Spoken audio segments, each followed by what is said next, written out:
والعاقبۃ للمتقین والصلاة والسلام علی اشرف الانبیاء والمرسلین اما بعد قال رسول اللہ صلی اللہ علیہ وسلم من قام رمضان ایمانا واحتسابا غفر له ما تقدم من ذنبه۔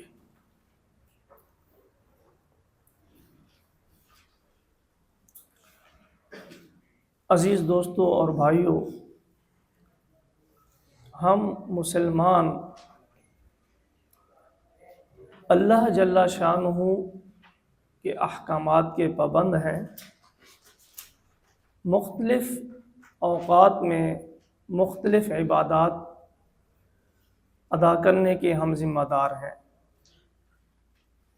کچھ عبادات کا تعلق مخصوص ایام اور مخصوص مہینوں کے ساتھ ہے۔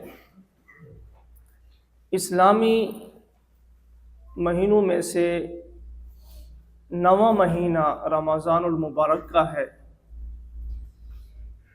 ہم ہر مہینے میں جو معمول کی عبادات کرتے ہیں ان میں سے کچھ عبادات میں رمضان کے مہینہ میں اضافہ کر دیتے ہیں، اور اضافہ کی وجہ یہ ہوتی ہے کہ رمضان کی مہینے میں وہ عبادات خاص طور پر اللہ جل شانہ کی طرف سے، رسول اللہ صلی اللہ علیہ وسلم کی طرف سے، شریعت مبارکہ کی طرف سے شامل کی گئی ہے۔ یعنی دوسرے لفظوں میں ہم یوں کہہ سکتے ہیں کہ رمضان المبارک کے مبارک اور بابرکت مہینے میں کچھ عبادات کو بطور خاص شامل کیا گیا ہے۔ ان میں سے ایک عبادت کا تعلق دن کے ساتھ ہے اور ایک عبادت کا تعلق رات کے ساتھ ہے۔ رمضان المبارک میں دن کا روزہ اور رات کی تراویح یہ اہم ترین اور خاص ترین عبادات ہیں، اور ان دو عبادات کی وجہ سے رمضان المبارک کا مہینہ دیگر مہینوں پر فضیلت رکھتا ہے اور فوقیت رکھتا ہے۔ رمضان المبارک کے دن کے روزے میں کوئی اختلاف نہیں کرتا، رات کی تراویح کے بارے میں کچھ لوگ اعتراض کرتے ہیں، اور اعتراض کرنے کی وجہ سے یہ جو رات کی تراویح ہے یہ اہم ترین عبادت خدشات کا شکار ہو جاتی ہے۔ لوگ اس کی ادائیگی میں کوتاہی کرتے ہیں اور کچھ ان شبہات کا شکار ہو کر ادا کرتے ہیں، کچھ نہیں کرتے، کچھ کم کرتے ہیں، کچھ غفلت کرتے ہیں، تو اس عبادت کی اہمیت ان خدشات کی وجہ سے کم ہو جاتی ہے۔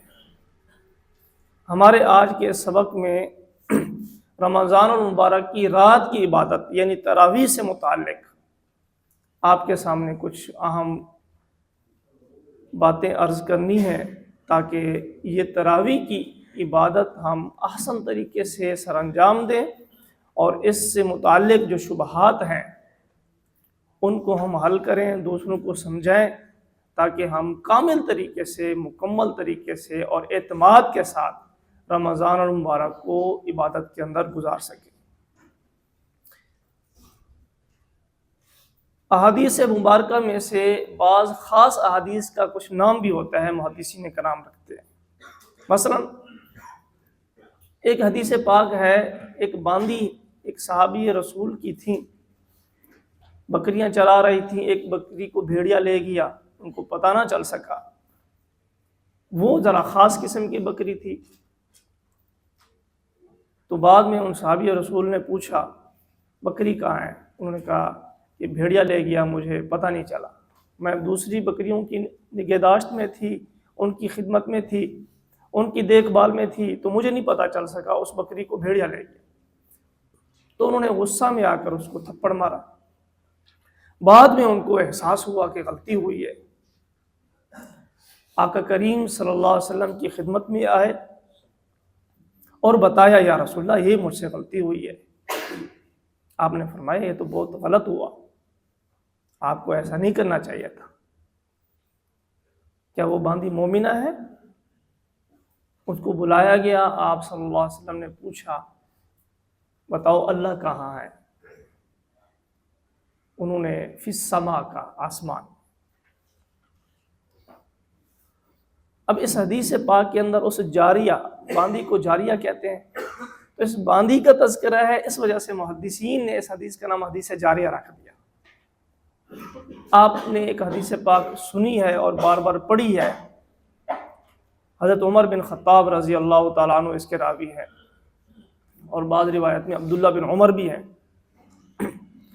بیٹھے ہیں، آپ صلی اللہ علیہ وسلم کی صحبت میں تشریف فرما ہے، ایک نوجوان آتے ہیں، سفید اجلے چمکدار کپڑے ہیں، خوبصورت رنگت ہے، زلفیں ہیں، اور بڑے وقار کے ساتھ آتے ہیں، بیٹھتے ہیں، دو زانوں ہو کر بیٹھتے ہیں۔ تفصیلی حدیث ہے، لمبی حدیث ہے، میں تفصیل میں نہیں جاؤں گا۔ اب وہ انسان کی شکل میں تشریف لائے، حضرت عمر رضی اللہ تعالیٰ عنہ اور دیگر صحابہ شش و پن میں مبتلا ہو گئے، یعنی بندہ کون ہے؟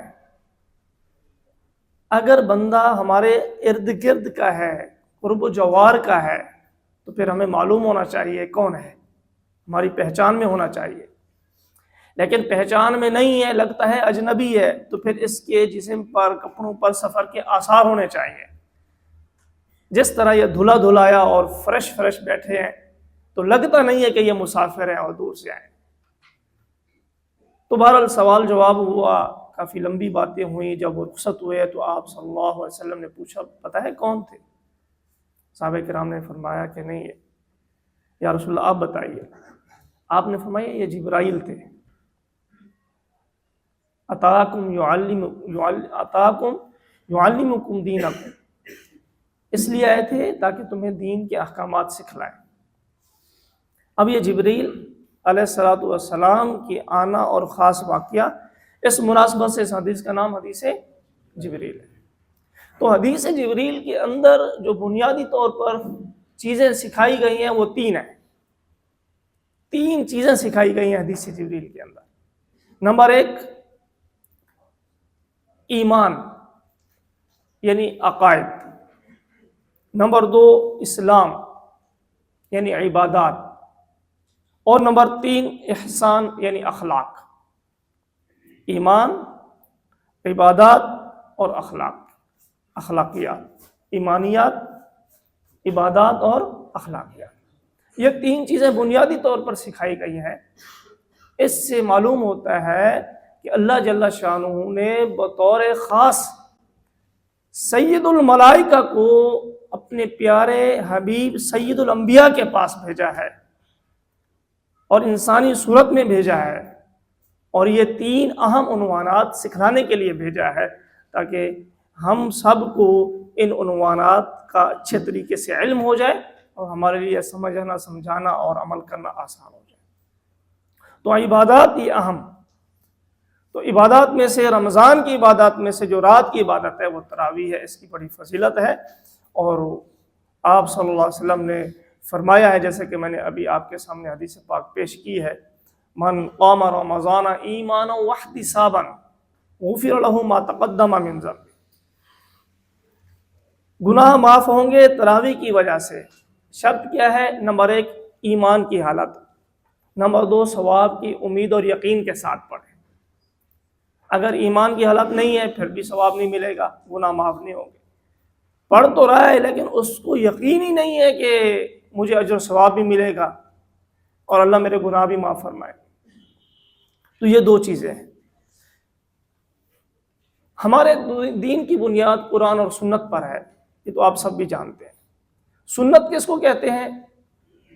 الطریقۃ المرضیہ المسلوکہ فی الدین، الطریقۃ المرضیۃ المسلوکۃ فی الدین، ایسا طریقہ جو پسندیدہ ہو اور دین زمانہ در زمانہ دین میں چلا آیا۔ دو چیزیں بنیادی یاد رکھیں، الطریقۃ المرضیہ پسندیدہ طریقہ، المسلوکہ فی الدین دین میں زمانہ در زمانہ نسل در نسل چلتا آ رہا ہو۔ یہ دونوں چیزیں ہوں گی تو یہ سنت بنے گی۔ وہ طریقہ رسول اللہ صلی اللہ علیہ وسلم سے چلا ہو، صحابہ کرام خلفائے راشدین کے زمانہ میں چلا ہو، تابعین تبع تابعین، گزرتے ہر زمانہ میں وہ طریقہ چلتا رہا ہو، تو یہ عمل سنت ہے۔ مزید بھی آگے بات آتی ہے انشاءاللہ۔ صرف پسندیدہ طریقہ ہونا کافی نہیں ہے، یاد رکھیں، المسلوک فی الدین یہ ضروری ہے۔ پسندیدہ طریقہ کوئی بھی اپنی طرف سے پسندیدہ طریقہ شروع کر دے گا تو کیا مطلب وہ سنت بن جائے گا؟ ایسا نہیں ہے، المسلوک فی الدین بھی ہے۔ اور اس سنت کی اہمیت کو رسول اللہ صلی اللہ علیہ وسلم نے بہت اچھے طریقے سے احسن انداز میں اجاگر فرمایا ہے۔ یہ حدیث پاک بھی مشہور اور معروف ہے اور آپ نے سنی ہے کئی دفعہ۔ حضرت عرباض بن ساریہ رضی اللہ تعالیٰ عنہ راوی ہیں، وہ فرماتے ہیں صلی بنا رسول اللہ صلی اللہ علیہ وسلم ذات یوم، ایک دن آپ صلی اللہ علیہ وسلم نے ہمیں نماز پڑھائی، ثم اقبل علینا، پھر ہماری طرف متوجہ ہوئے، فوعظنا موعظۃ بلیغۃ، پھر ایک فصیح بلیغ خطبہ ارشاد فرمایا، بیان فرمایا، واعظ فرمایا، اور ایسا اثر انگیز اور سحر انگیز بیان تھا، ایسا مؤثر بیان تھا، ظرفت من العیون ووجلت منہ القلوب، دل کانپ اٹھے اور آنکھیں اشکبار ہو گئے۔ اب اندازہ کر سکتے ہیں، تصور کر سکتے ہیں کہ زبان نبوت ہے اور وہاں سے الفاظ موتیوں کی طرح ایسے ترتیب کے ساتھ اور سلیقے کے ساتھ برآمد ہو رہے ہیں اور سیدھا دل کی تختی پہ نقش ہو رہے ہیں۔ فقال قائل یا رسول اللہ کأن هذه موعظۃ مودع فماذا تعد، یا رسول اللہ آپ کے اس گفتگو سے ہمیں محسوس ہو رہا ہے اسا یہ الوداعی گفتگو ہے اور آپ اللہ کی ملاقات کے لیے تشریف لے جانے کا وقت قریب آ رہا ہے، تو اس موقع پہ آپ ہمیں کیا نصیحت فرمائیں گے، وصیت فرمائیں گے؟ فقال اوصیکم بتقوی اللہ والسمع والطاعہ، میں تمہیں اللہ سے ڈرتے رہنے کی وصیت کرتا ہوں، امیر کی بات مانتے رہنے کی وصیت کرتا ہوں، اور اس کی اطاعت کرنے کی وصیت کرتا ہوں، اگرچہ وہ امیر ایک حبشی غلام کیوں نہ ہو۔ پھر آگے آپ نے فرمایا فَإِنَّهُ مَن يَعِشْ مِنكُم بَعْدِي فَسَيَرَى اخْتِلَافًا كَثِيرًا، میرے بعد والے زمانے میں، آئندہ آنے والے زمانے میں جو لوگ زندہ رہیں گے آپ میں سے، بہت سارے اختلافات دیکھیں گے، بہت سارے اختلافات کا سامنا کریں گے۔ فَعَلَيْكُمْ بِسُنَّتِي وَسُنَّتِ الْخُلَفَاءِ الرَّاشِدِينَ، تو ان اختلافات کے زمانہ میں تمہیں بطور خاص وصیت کرتا ہوں میری سنت کو مضبوطی سے تھامے رکھنا، اور سنت الخلفاء الراشدین المہدیین، اور میرے ہدایت یافتہ خلفاء راشدین کی سنت کو مضبوطی سے تھامے رکھنا۔ تمسکوا بہا وعضوا علیہا بالنواجذ، یہ محاورہ ہے، جب کسی چیز کو مضبوطی سے تھامے رکھنے کا کہنا ہو تو کہتے ہیں دانتوں سے مضبوطی سے پکڑ لو، تو کسی چیز کو دانتوں تلے دبا لیا جائے تو کتنا مضبوط گرفت میں آ جاتی ہے۔ تو آپ صلی اللہ علیہ وسلم نے یہ محاورہ استعمال فرمایا، میری اور میرے خلفائے راشدین کی سنت کو ایسے مضبوطی سے پکڑو کہ کوئی تم سے چھڑا نہ سکے، ایسے استحکام کے ساتھ عمل کرو۔ ایاکم ومحدثات الامور فإن کل محدثۃ بدعۃ وکل بدعۃ ضلالہ۔ اب اس حدیث پاک میں سمجھنے والی بات کیا میرے بھائیو، اس حدیث پاک میں غور کیا جائے تو تین باتیں واضح طور پر معلوم ہوتی ہیں، تین باتیں۔ نمبر ایک، رسول اللہ صلی اللہ علیہ وسلم کی رحلت کے بعد، آپ کے انتقال پر ملال کے بعد امت میں اختلاف ہوگا، دین میں اختلاف ہوگا، یہ پکی بات ہے، آپ نے خود فرما دیا ہے۔ دوسری بات، یہ اختلاف جیسے سنت مصطفیٰ سے ختم ہوگا ویسے ہی سنت خلفاء سے ختم ہوگا، یہ حل بھی بتایا آپ صلی اللہ علیہ وسلم نے۔ اختلاف ہوگا، ضرور ہوگا، اور اس اختلاف کا حل کیا ہے؟ جیسے یہ اختلاف علیکم بسنتی، سنت مصطفیٰ سے ختم ہوگا، ویسے ہی وسنت الخلفاء الراشدین، سنت خلفاء سے ختم ہوگا۔ اور تیسری بھی بات یہ معلوم ہوتی ہے اس حدیث پاک سے، ان اختلافات کا حل حدیث میں نہیں ہے، سنت میں ہے، یہ بنیادی چیز ہے، حدیث میں نہیں ہے، سنت میں ہے۔ آپ صلی اللہ علیہ وسلم نے علیکم بحدیث ہی نہیں فرمایا، بلکہ علیکم بسنتی فرمایا ہے۔ تو یہ حدیث پاک میں خود اختلاف واقع ہونے کی پیشین گوئی بھی فرمائی گئی، پھر ان اختلافات کے زمانے میں ان کا حل بھی ارشاد فرمایا گیا۔ یہ نہیں ہے کہ لاوارث چھوڑ دیا گیا ہے، بے اختلافات آئیں گے اور پھر آپ اس میں کیسے اس سے بچاؤ کرو گے یہ امت پہ چھوڑا گیا، ایسا نہیں ہے۔ رسول اللہ صلی اللہ علیہ وسلم نے امت پہ کمال شفقت فرمایا ہے، آنے والے اختلافات کے لیے ذہنی طور پر تیار بھی فرمایا ہے کہ ذہنی طور پر تیار رہو، اختلافات کا سامنا کرنا پڑے گا۔ پھر ان پیش آمدہ اختلافات کا حل بھی خوبصورتی سے بیان فرمایا کہ ایسے حالات میں آپ نے اپنے آپ کو سنبھالنا کیسے ہے اور کس راستے پہ چلنا ہے اور کس طرح اختلافات سے بچنا ہے۔ تو یہ ہے سنت۔ حدیث اور سنت میں فرق ہے اور بہت بنیادی فرق ہے۔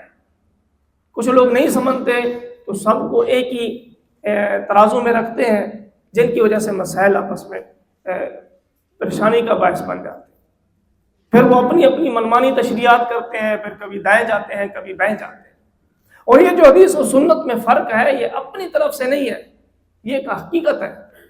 دیکھیں، حدیث ناسخ بھی ہوتی ہے، منسوخ بھی ہوتی ہے، سنت کبھی منسوخ نہیں ہوتی، یاد رکھنا۔ سنت کبھی منسوخ نہیں ہوتی، سنت ہمیشہ سنت ہی رہتی ہے۔ ایسا نہیں ہے کہ ایک سنت ہو پھر وہ منسوخ ہو جائے، ایسا نہیں ہوتا۔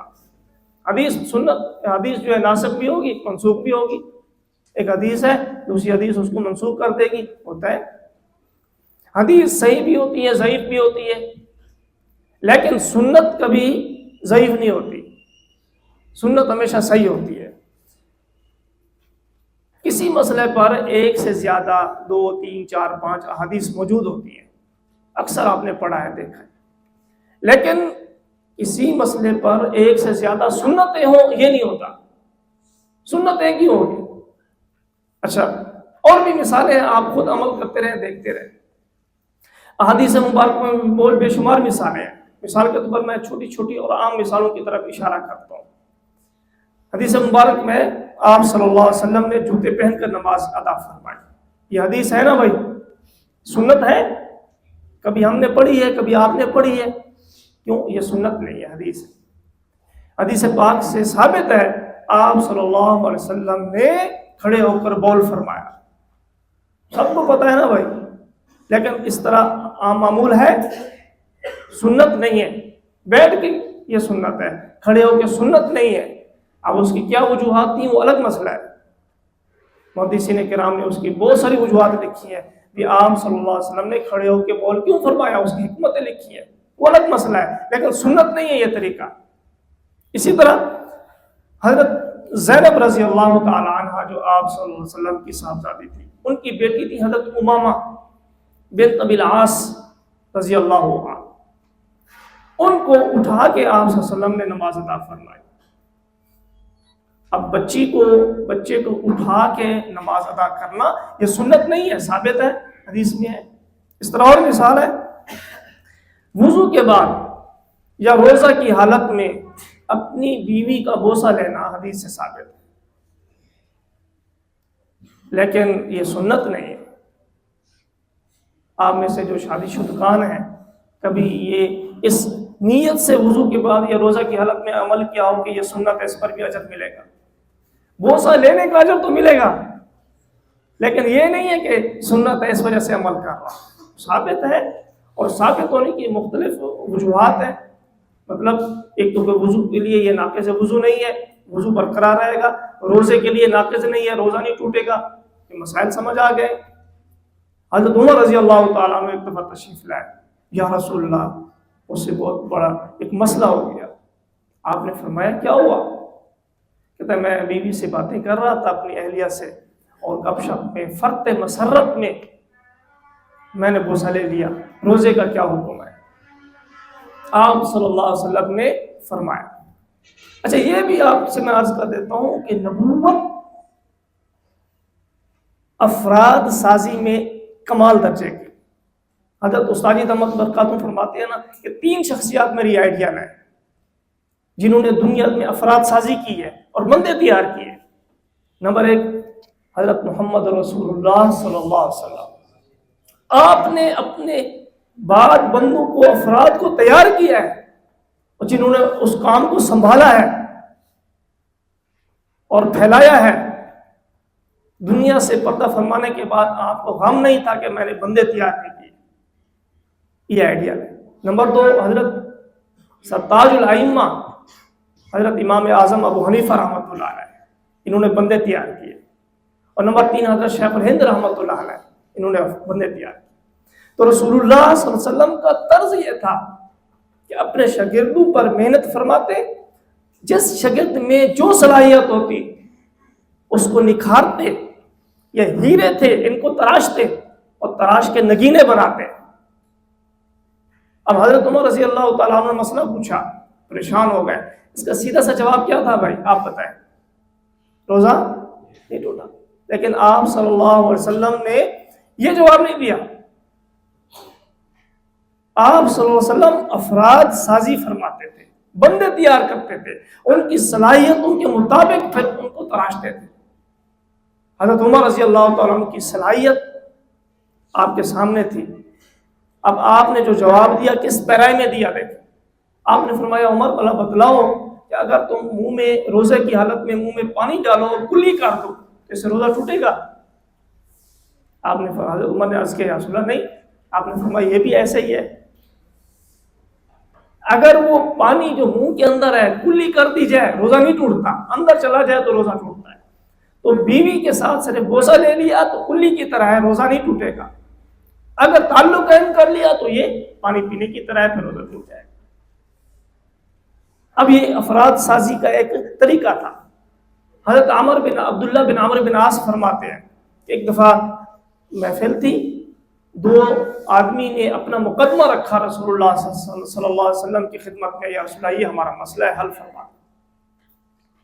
آپ نے حضرت عمرو بن عاص سے فرمایا اقضی بینہما، کہ ان دونوں کے درمیان فیصلہ کرو، بات سنو فیصلہ کرو. حضرت عمرو بن عاص نے فرمایا یا رسول اللہ میں فیصلہ کروں آپ کی موجودگی میں؟ اقضی وانت حاضر، رسول آپ موجود ہیں، آپ کی موجودگی میں فیصلہ کروں کیسے ہو سکتا ہے؟ آپ نے فرمایا ہاں کرو. اگر آپ نے فیصلہ کیا اور درست ہوا تو آپ کو 10 اجر ملیں گے، فلک 10 اجور. اور اگر آپ نے فیصلہ کیا اور خطا ہوئی فلک اجر، تو آپ کو 1 اجر ملے. اب دیکھیں یہ کیا ہو رہی ہے؟ تربیت ہو رہی ہے، شاگردوں کو تیار کیا جائے. اب میں ایک سوال کی طرف اشارہ کرتا ہوں، جواب نہیں دوں گا، آپ وہ تلاش کریں گے. سوال یہ ہے، صحیح بخاری شریف کی حدیث پاک مشہور ہے اور آپ نے سنی ہوئی ہے کہ مجتہد جب اجتہاد کرتا ہے اور اجتہاد اگر درست ہو پھر کتنے اجر ملتے ہیں؟ اور اگر خطا ہو اجتہاد میں پھر یہاں پر کیا ہے؟ مسند احمد کی حدیث ہے کہ اس میں آپ نے فرمایا حضرت عمرو بن عاص سے اگر اجتہاد کیا اور درست ہوا فلک 10 اجور، پھر 10 اجر ملیں گے. اور صحیح بخاری میں کیا ہے؟ مجتہد مصیب ہو تو 2 اجر ہے، اگر مخطی ہو تو 1 اجر ہے. اور یہاں پر کیا ہے؟ مجتہد مصیب ہو تو 10 اجر ہے اور مخطی ہو تو 1 اجر ہے. اب اس کا جواب آپ خود تلاش کریں گے. یہ 2 اور 10 کی کیا نسبت ہے؟ کر لیں گے تلاش؟ کوشش تو کریں گے نا بھائی. نہیں آئے گا تو پھر ہمارے ذمہ ہے انشاءاللہ. جب تک ہم جواب نہیں دیں گے آپ کو یہاں سے جانے نہیں دیں گے، ٹھیک ہے؟ ہمارے ذمہ ہوگا، لیکن آپ تلاش کریں گے، آپ کو مل جائے گا انشاءاللہ. حضرت استادی دامت برکاتہم کی ایک فائل کے اندر یہ جواب موجود ہے، اب آپ تلاش کریں. ٹھیک ہو گیا؟ تو بہرحال اب یہ کیا ہو رہی ہے؟ افراد سازی. ایک مثال اور دیتا ہوں، یہ بھی حدیث پاک مشہور ہے، آپ نے سنی اور کئی دفعہ پڑھی بھی ہے. حضرت معاذ بن جبل رضی اللہ تعالیٰ عنہ کو کہاں بھیجا جا رہا ہے؟ یمن کی طرف تشکیل ہو رہی ہے. اب ایک استاد اپنے شاگرد کی تشکیل کر رہا ہے، ایک مرشد اپنے مرید کی تشکیل کر رہا ہے، اور ایک باپ والد اپنے بیٹے کی تشکیل کر رہا ہے، ایک نبی اپنے امتی کی تشکیل کر رہا ہے. کتنی نسبتیں ہیں؟ اور اس تشکیل کے دوران پھر آپ صلی اللہ علیہ وسلم نے ان کو ہدایات فرمائی، بیٹا کام کیسے کرنا ہے، وہاں رہنا کیسے ہے، فیصلے کیسے کرنے ہیں، نصیحتیں فرمائیں۔ پھر ان کی صلاحیت کو آپ نے جانچا ہے، تبھی تو تشکیل کی ہے۔ آپ نے پھر پوچھا بتاؤ فیصلہ کیسے کرو گے؟ کیف تقضی یا معاذ بکتاب اللہ فإن لم تجد فبسنت رسول اللہ فإن لم تجد اجتہد برأیی ولا آلو۔ سب ذہن میں ہے نا جی؟ اب یہ کیا ہو رہا ہے؟ ان کی تربیت کو جانچا جا رہا ہے اور ان کو تراشا جا رہا ہے، نگینہ بنا کے پھر تشکیل فرمائی ہے۔ اب یہ اس درجہ میں ہے کہ اب یہ امت کو سنبھالے گا، ان کی دینی ضرورت کو پورا کرے گا۔ تو یہ نبوت کی ذمہ داری ہوتی ہے کہ افراد شادی کریں۔ تو یہاں پر بھی کیا ہوا میرے بھائی؟ آپ صلی اللہ علیہ وسلم نے سنت اور حدیث والے عمل کو ظاہر فرمایا اور واضح فرمایا، علیکم بسنتی فرمایا، علیکم بحدیثی نہیں فرمایا۔ تو اس سے معلوم ہوتا ہے کہ سنت پر عمل کرنے کی ہمیں ترغیب ہے اور تاکید ہے۔ دیکھیں آپ نے دیکھا ہوگا اور حدیث میں پڑھا ہوگا، جو بندہ 40 احادیث کو حفظ کر لے اس کو یہی اجر ملتا ہے، انعام ملتا ہے۔ پڑھا ہے نا بھائی؟ کہیں پہ یہ پڑھا ہے کہ جو بندہ 40 سنتوں کو یاد کر لے اس کو یہ فضیلت ملتی ہے۔ سنت کا تعلق عمل کے ساتھ ہوتا ہے اور حدیث کا تعلق پڑھنے پڑھانے کے ساتھ ہے اور آگے پھیلانے کے ساتھ ہے۔ سنت عمل کے ساتھ تعلق رکھتی ہے۔ ٹھیک ہو گیا بھائی؟ تو یہ آگے اور بھی بہت ساری مثالیں ہیں، میں بہت مختصر کر رہا ہوں۔ اب مسئلہ یہ ہے کہ جب کسی مسئلے میں اختلاف آ جائے تو اختلاف کے موقع پر ہم اس کو حل کیسے کریں گے؟ صحابہ کرام رضی اللہ تعالیٰ اجمعین کے مراتب ہیں، آپ بھی قائل ہیں نا جی؟ اکابر صحابہ کرام ہیں، پھر کم درجے والے، پھر کم درجے والے۔ سب صحابہ کرام نے بیک وقت تو ایمان قبول نہیں کیا، اور پھر سب کو نبوت کی صحبت برابر تو نہیں نصیب ہوئی، کسی کو کم ہوئی، کسی کو تھوڑی، کسی کو زیادہ، کسی کو کتنی، کسی کو کتنی، ایسے ہے نا بھائی؟ اب جب اختلاف کسی مسئلے میں آ جائے تو اس میں ہم نے سب سے پہلے دیکھنا ہے کہ جو اکابر صحابہ ہیں، بڑے صحابہ ہیں، جن کی آپ صلی اللہ علیہ وسلم کے ساتھ صحبت زیادہ ہے، وقت زیادہ گزرا ہے، تو ان کا اس مسئلے میں کیا موقف ہے، اس مسئلے میں ان کا کیا نظریہ ہے، ان کا کیا عمل ہے۔ اکابر صحابہ کے عمل کو دیکھیں گے، خصوصاً خلفائے راشدین رضی اللہ عنہم اجمعین، جن کی سنت پر عمل کرنے کا نبوی حکم ہے، جب ان کو دیکھیں گے تو انشاءاللہ اختلاف ختم ہو جائے گا اور حل نکل آئے گا۔ تو یہ بہترین طریقہ ہے کہ ہم اکابر صحابہ کرام کے عمل کو دیکھیں، خلیفہ راشد کے عمل کو دیکھیں، پھر مسئلے کا حل نکالیں۔ ممکن ہے کہ آپ میں سے کسی کے ذہن میں سوال پیدا ہو، شاید نہ ہو تو چلو میں پیدا کر دیتا ہوں۔ سوال یہ ہے کہ بھائی ہم آپ کو مثال دیتے ہیں، کئی ایک مثالیں بن سکتی ہیں، ایک میں دیتا ہوں کہ جہاں خلیفہ راشد کا فیصلہ ہے اور اس پر امت کا عمل نہیں ہے، پھر آپ کیسے کہہ سکتے ہیں کہ خلیفہ راشد کا جو فیصلہ ہوگا اس پر عمل ضروری ہے، وہ خلیفہ راشد کی سنت ہے اور اس پر تو تاکید آئی ہے عمل کرنے کی، اور آپ اس پر عمل نہیں کرتے یا صحابہ کرام نے عمل نہیں کیا؟ سوال پیدا ہو سکتا ہے نا۔ اب مثال کیا ہے، تفسیر ابن کثیر میں واقعہ لکھا ہے، حضرت عمر رضی اللہ تعالیٰ عنہ نے اپنے عہد خلافت میں جمعہ کا خطبہ ارشاد فرمایا اور اس میں نصیحتیں فرمائی۔ تو ایک بات یہ ارشاد فرمائی، بھئی شادی جب ہوتی ہے نکاح کے موقع پر دلہا کبھی جوش میں آ کر حق مہر کی مقدار بڑھا دیتا ہے، اور بعض اوقات اتنی بڑھا دیتا ہے جوش میں اور خوشی میں کہ ادائیگی مشکل ہو جاتی ہے، پھر پریشانی ہوتی ہے، پھر مسائل پیدا ہوتے ہیں۔ تو اب اس کا حل یہ ہے، میری طرف سے یہ اعلان ہے کہ آئندہ جب بھی کوئی نکاح کرے تو حق مہر 400 درہم سے زیادہ مقرر نہ کرے، زیادہ سے زیادہ 400 درہم بس۔ جمعہ ہوا، نماز ہوئی، بیعت تشریف لائے تو دروازے پہ ایک قریشی صحابیہ، انہوں نے راستہ روکا، انہوں نے کہا امیر المومنین آپ کا فیصلہ سر آنکھوں پر، لیکن مجھے قرآن کریم کی آیت کے خلاف نظر آتا ہے۔ حضرت امیر المومنین مسکرانے لگے، کہتے ہیں کمال ہے، اب قریش کی عورتیں امیر المومنین سے زیادہ قرآن جانتی ہیں، گپ شپ کا ماحول تھا نا جی، بتائیں کیسے خلاف نظر آتا ہے؟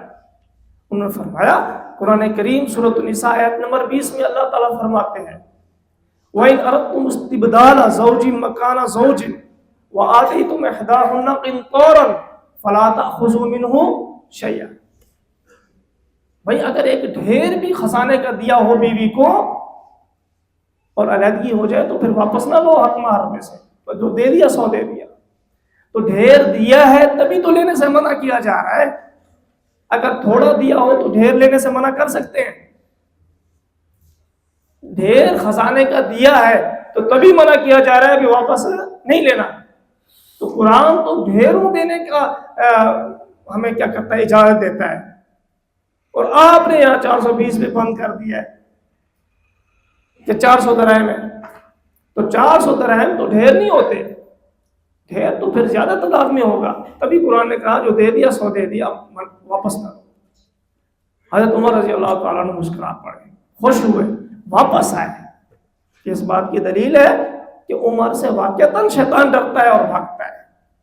اگر شیطان کا اثر ہوتا، نفس کا اثر ہوتا، تو پھر کہتے میں امیر المومنین ہوں، میں فیصلہ واپس نہیں لیتا، لیکن ان کی ذات پہ قربان جائے، ان کے جوتوں پہ قربان جائے۔ انانیت کا تصور نہیں تھا، نفسانیت کا تصور نہیں تھا، للہیت تھی اور اللہ کی رضا میں ڈوبے ہوئے تھے۔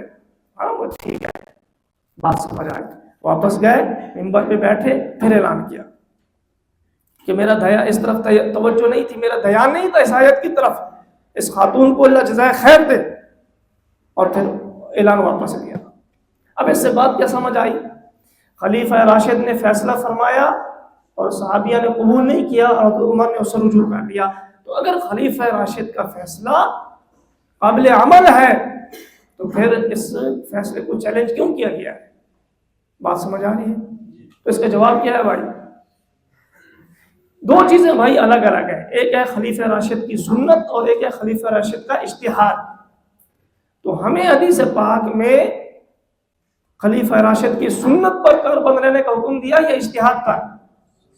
سنت۔ تو خلیفہ راشد کی سنت ہوگی، اب یہ ہمارے لیے قابل عمل ہے، اب چیلنج نہیں کر سکتے۔ خلیفہ راشد کا اجتہاد ہو، اب اختلاف ہو سکتا ہے، ہاں دلیل کی بنیاد پر اختلاف ہوگا، اختلاف ہو سکتا ہے۔ اچھا اب سوال پیدا ہوگا بھائی مولوی باشد کے چپ نہ شور، آپ نے تو راستہ نکال دیا،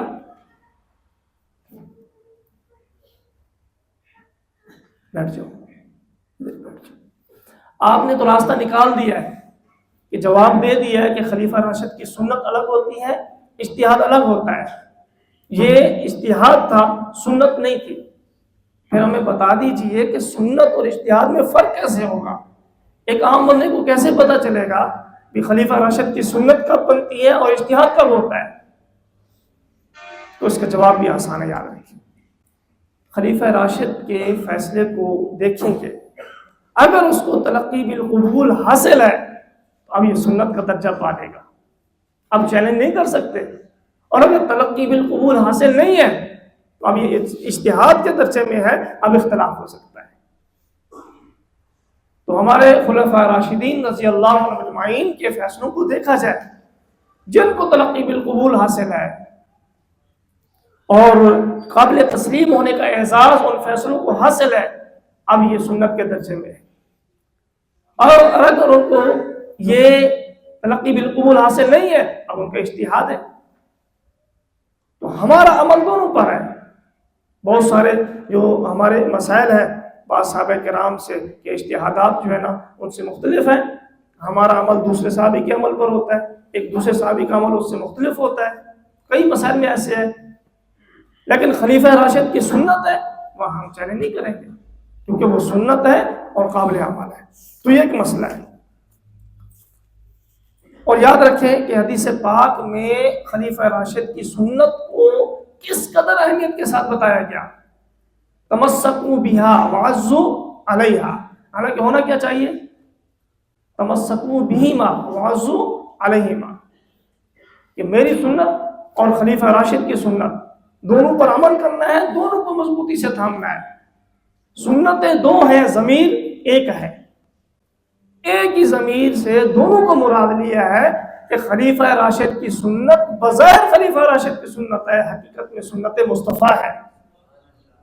تو فرق نہیں ہے بھائی، ایک ہی ضمیر ہے. علیہ تمسکو بہا وعضو علیہا، کہ خلیفہ راشد کی سنت دیکھنے میں خلیفہ راشد کی سنت ہے، حقیقت میں سنت مصطفیٰ ہے.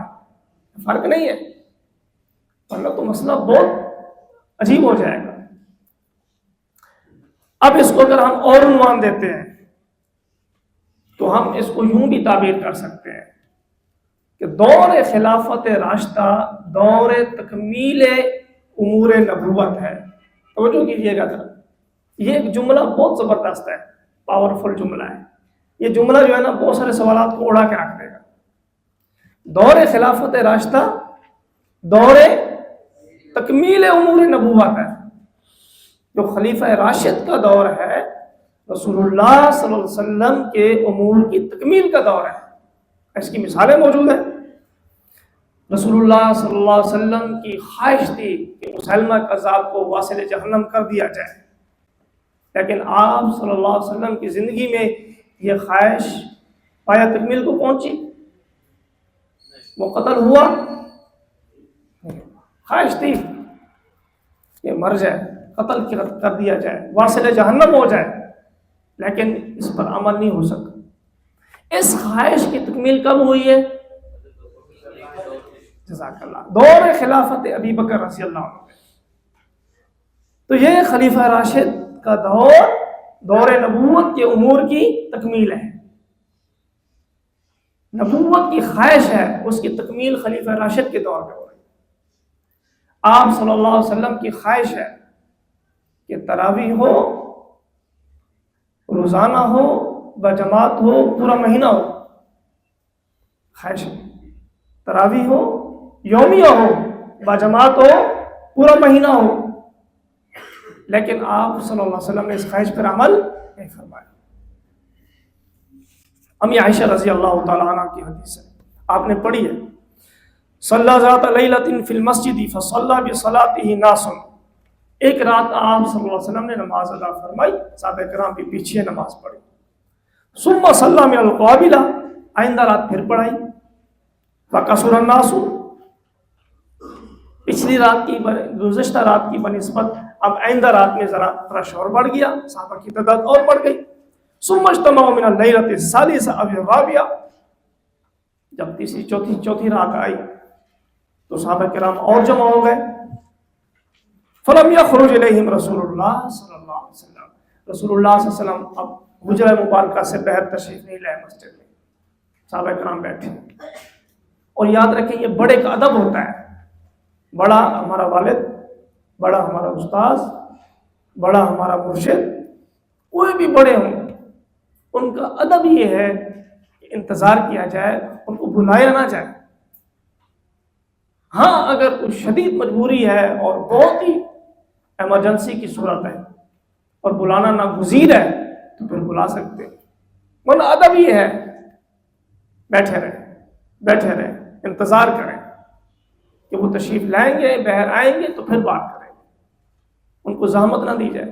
صحابہ کرام رضی اللہ عنہ اجمعین کا یہ طریقہ تھا اور عادت تھی اور معمول تھا کہ آپ صلی اللہ علیہ وسلم کو زحمت نہیں دیتے تھے، تکلیف نہیں دیتے تھے. بہرحال بیٹھے رہے، مسجد میں بیٹھے رہے. فلم یخرج الیہم رسول اللہ صلی اللہ علیہ وسلم فلما اصبح، جب صبح صادق کا وقت ہوا، نماز کا وقت ہوا تو آپ تشریف لائے. پھر آپ نے فرمایا قد رأیت الذی صنعتم، بھائی مجھے معلوم تھا کہ آپ انتظار میں بیٹھے ہو، نماز کے لیے بیٹھے ہو، تراویح کے لیے بیٹھے ہو. وَلَمْ يَمْنَعْنِي مِنَ الْخُرُوجِ إِلَيْكُمْ إِلَّا أَنِّي خَشِيتُ أَن تُفْرَضَ عَلَيْكُمْ. میں کیوں نہیں آیا تمہارے پاس؟ اس لیے کہ مجھے اندیشہ تھا اگر میں یہ نماز کا سلسلہ جماعت تراویح کا شروع کر دوں، مجھے اندیشہ تھا کہ تراویح کی نماز تم پہ فرض نہ ہو جائے. آپ لوگوں کی آسانی کے لیے اور امت کی آسانی کے لیے میں آنے سے رکا رہا. اگر یہ فرض ہو جاتی تو پھر مشکل ہو جاتا. اس وجہ سے میں نہیں آیا. سمجھ آ رہی ہے بھائی؟ اب دیکھو خواہش ہے، دل چاہ رہا ہے کہ میں آؤں، پڑھاؤ، معمول ہو، روزانہ کا ہو، پورا مہینہ ہو، تراویح با جماعت ہو، سب چیزیں دل میں ہے، دل چاہتا بھی ہے، لیکن امت کی آسانی کے لیے، امت کی سہولت کے لیے، کہ کہیں فرض نہ ہو جائے اور میری امت دقت میں نہ پڑ جائے کہ رات دن کو روزہ فرض ہے، رات کو تراویح فرض ہے، مر گئے، اب کیا کریں؟ سمجھ آ رہی؟ اب خواہش ہے، خواہش کی تکمیل کب ہوئی ہے؟ دور خلافت عمر رضی اللہ تعالیٰ عنہ، حضرت عمر رضی اللہ تعالیٰ عنہ نے حضرت ابی بن کعب سے فرمایا، بہت بڑے قاری تھے، بہت خوبصورت آواز والے تھے، چلیں او بھائی ان کو نماز پڑھائیں، اب سارے آپ کے پیچھے تراویح پڑھیں گے۔ انہوں نے کچھ سوال کیا، امیر المومنین یہ طریقہ تو آپ صلی اللہ علیہ وسلم کے دور میں نہیں چلا، مسلسل پڑھانے والا اور ایک امام کے پیچھے، اور حضرت ابوبکر صدیق رضی اللہ عنہ کے دور میں بھی نہیں تھا۔ آپ نے فرمایا ہاں میں جانتا ہوں، لیکن یہ ترتیب بہت زبردست ہے۔ تو اب وہاں کیا کام شروع ہوا؟ نمبر ایک امام کے پیچھے، نمبر 2 باجماعت، نمبر 3 پورا مہینہ، اب تراویح کا سلسلہ شروع ہوا۔ خواہش ہے نبوت کی اور اس کی تکمیل ہو رہی ہے حضرت عمر رضی اللہ عنہ کے خلافت کے دور۔ تو یہ ہے دور خلافت راشدہ، دور تکمیل امور نبوت ہے۔ یہ چھوٹی چھوٹی میں مثالیں عرض کر رہا ہوں، اور بھی مل سکتی ہے۔ حضرت عمر رضی اللہ تعالیٰ عنہ نے فیصلہ فرمایا، یاد رکھیں ایک مجلس میں دی جانے والی 3 طلاقیں وہ 3 شمار ہوتی ہیں، ایک نہیں ہوتی۔ تفصیل تو استادی کی فائل کے اندر موجود ہے، 3 طلاقوں پر مستقل فائل موجود ہے، ساری تفصیل ہے۔ اب اس کے اوپر کسی کا کوئی انکار ہے، کوئی نکیر ہے، صحابہ کرام میں سے کسی کا اختلاف ہو؟ نہیں۔ تلقی بالقبول اس فیصلے کو ملا ہے، اب یہ سنت کے درجے میں ہے، یہ نبوت کا فیصلہ ہے، یہ نعوذ باللہ حضرت عمر کا اکیلے کا فیصلہ نہیں۔ حضرت عثمان غنی رضی اللہ تعالیٰ عنہ نے اپنے دور خلافت میں فیصلہ فرمایا تو جمعہ کے لیے دوسری اذان دی جائے، حالانکہ وہ پہلی اذان ہوتی ہے، پہلی نہیں ہوتی۔ جمعہ کے لیے ایک اذان وہ ہوتی ہے جو خطیب کے سامنے دی جاتی ہے خطبہ سے پہلے، یہ تو شروع سے چلی آ رہی ہے نا، شروع سے چلی آ رہی ہے۔ حضرت عثمان رضی اللہ تعالیٰ عنہ نے کیا فیصلہ فرمایا؟ وقت داخل ہونے کے بعد ایک اذان دی جائے فوراً، اس کے بعد خطیب والی اذان وہ تو ویسے ہی چلی آ رہی تھی، تو وہ پہلے دی جاتی ہے نہیں، اس کو اذان اول کہنا چاہیے نا، تو اذان ثانی کیوں کہتے ہیں؟ پہلی اذان کی نسبت سے وہ دوسری اذان ہے نا، ٹھیک ہے؟ تو پہلی اذان تو ویسے چلی آ رہی ہے، جو خطبہ کے وقت دی جاتی ہے وہ تو شروع سے چلی آ رہی ہے، تو یہ اول ہے۔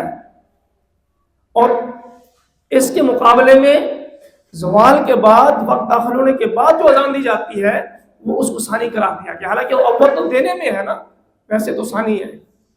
اب یہ اذان ہے، ظالم کس بنیاد پہ اس کو آپ غلط کہہ سکتے ہیں کہ خلیفہ راشد ہے اور خلیفہ راشد کی سنت پہ عمل کرنے کا نبوت نے حکم دیا ہے، اور یہ خلیفہ راشد کی سنت ہے، اجتہادی فیصلہ نہیں ہے کہ اس کو تلقی بالقبول حاصل ہے، تو یہ سنت ہے۔ ٹھیک ہو گیا بھائی؟ اب اور مثالیں دیکھیں، تو یہ میں نے کچھ مثالیں عرض کی ہیں۔ اسی طرح تراویح کے بارے میں ایک بات یہ یاد رکھیں میرے بھائی، یاد رکھیں تراویح کے بارے میں، یاد رکھیں کہ تراویح جو ہے نا مقادیر شرعیہ میں سے ہے، مقادیر مقدار سے ہے۔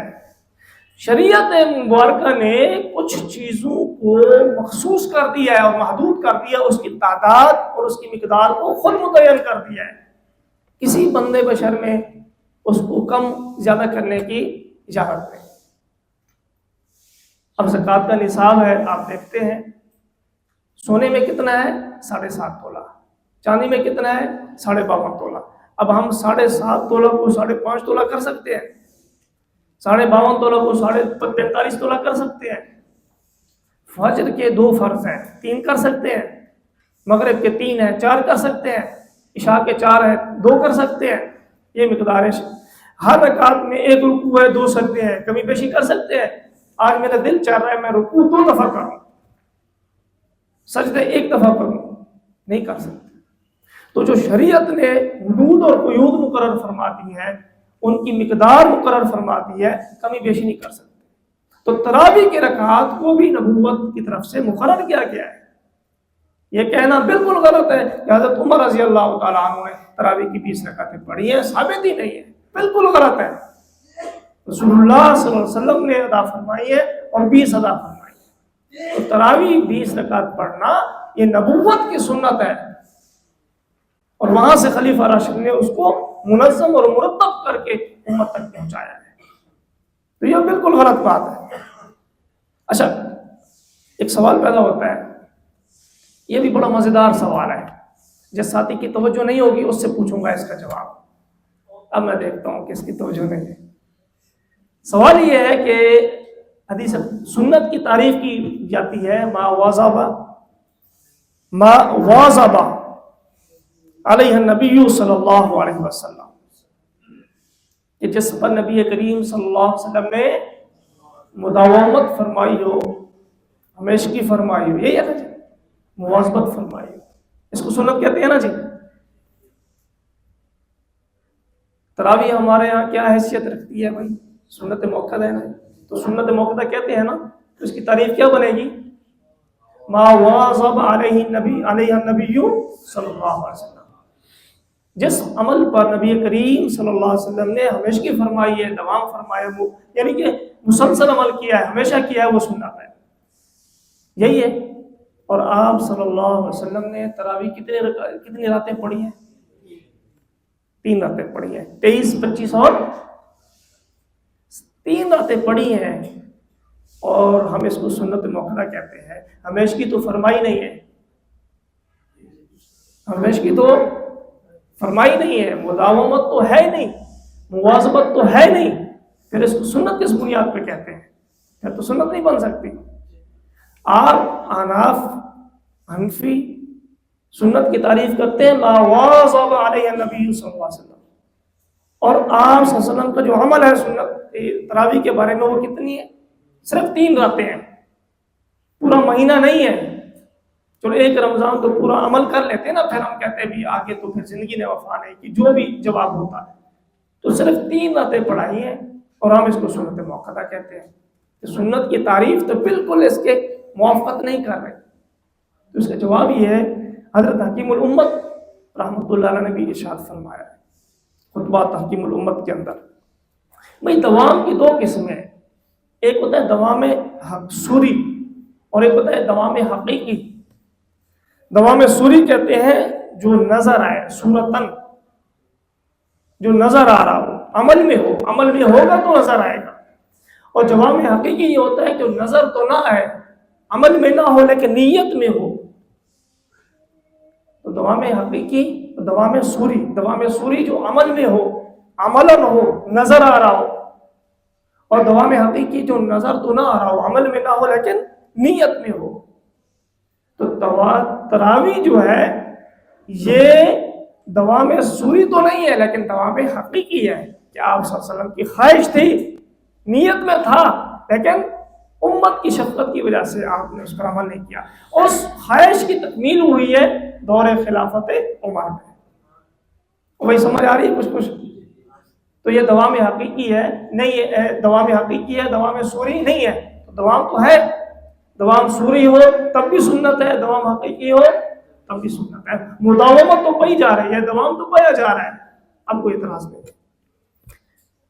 ہم نے آج تک، آپ نے آج تک یہ سنا ہے کہ ایک فرقہ ہے، ایک گروہ ہے جو تراویح کے بارے میں یہ کہتا ہے کہ تراویح 20 نہیں ہے 8 ہے۔ یہ سنا نا بھائی، 20 نہیں ہے 8 ہے۔ لیکن میں ذرا سمجھ کے بیٹھیے گا، میں ذرا اس سے دعویٰ مختلف کرنے لگا ہوں۔ آپ کہیں گے کہ 20 اور 8 کا اختلاف ہے، میں یہ کہتا ہوں کہ 20 اور 8 کا اختلاف نہیں ہے، تراویح اور عدم تراویح میں اختلاف ہے، تراویح اور عدم تراویح میں اختلاف ہے، 20 اور 8 کا فرق نہیں ہے۔ یہ تو تراویح کو ماننے والی بات ہے نا، کہ ہم کہتے ہیں تراویح کی 20 رکعتیں، وہ کہتے ہیں 8 ہے، یہ اختلاف نہیں ہے۔ یہ ٹائٹل الگ لگایا گیا ہے اپنے اس اصل موقف کو چھپانے کے لیے، ورنہ تو تراویح اور عدم تراویح میں اختلاف ہے. ہم کہتے ہیں تراویح ہے، وہ کہتے ہیں تراویح ہے ہی نہیں. ہم کہتے ہیں تراویح ہے، وہ کہتے ہیں تراویح ہے ہی نہیں. بھائی ہمارے پاس دلیل بھی ہونی چاہیے نا. تو دلیل میں آپ کو دیتا ہوں، حوالے دیتا ہوں، آپ ذرا نوٹ کرتے جائیں. محمد صادق سیالکوٹی بہت بڑا نام ہے، ان کے علماء میں سے ایک معتبر نام ہے. صلاۃ الرسول کتاب لکھی ہے، صفحہ نمبر 378 کے اوپر لکھتے ہیں. مکتبہ نعمانیہ، نعمانی کتب خانہ. نماز تراویح اور تہجد دراصل ایک ہی چیز کے دو نام ہیں. تو اس کا معنی یہ ہوا کہ تراویح الگ ہے ہی نہیں، تراویح الگ ہے ہی نہیں. یہ تہجد ہی ہے. رمضان کے علاوہ اس کا نام تہجد ہوتا ہے، اور جب رمضان کا مہینہ شروع ہوتا ہے تو وہی تہجد کس نام سے معروف ہو جاتی ہے؟ تراویح کے نام سے. بھائی وجود نہیں ہے نا تراویح کا. جب تہجد اور تراویح یہ ایک ہی چیز کے دو نام ہیں تو اس کا معنی کیا ہوا کہ تہجد الگ سے، تراویح الگ سے ہے ہی نہیں. یہ تہجد کی نماز ہے. 11 مہینے تہجد کہتے رہتے ہیں. جیسے ہی رمضان آتا ہے تو پھر کیا کہتے رہتے ہیں؟ تراویح. ٹھیک ہو گیا جی. ایک تو یہ ہو گیا. دوسرا حوالہ دیکھیں، مولوی محمد اسماعیل سلفی لکھتے ہیں رسول اکرم کی نماز، صفحہ نمبر 98. رمضان المبارک میں تراویح وہی نماز ہے جس کا ذکر پہلے تہجد کے نام سے ہوا ہے. بعض لوگ تراویح اور تہجد کو الگ الگ دو نمازیں سمجھتے ہیں. یہ غلط ہے. آپ کس پانی میں بیٹھے ہیں اور کس جگہ پہ بیٹھے ہیں؟ آپ ابھی تک کہہ رہے ہیں کہ نہیں 8 کو مانتے ہیں، 8 کو مانتے ہیں. اور بھائی نہیں مانتے، وہ تراویح کو مانتے ہی نہیں ہیں، تو آپ کہتے ہیں نہیں 8 کو مانتے ہیں. تیسرا حوالہ دیکھیں، مولوی محمد خالد سیف لکھتے ہیں نماز مصطفیٰ، صفحہ 169. تہجد اور نماز تراویح در حقیقت ایک ہی نماز ہے. غیر مقلد ڈاکٹر شفیق الرحمان لکھتے ہیں نماز نبوی، صفحہ 241.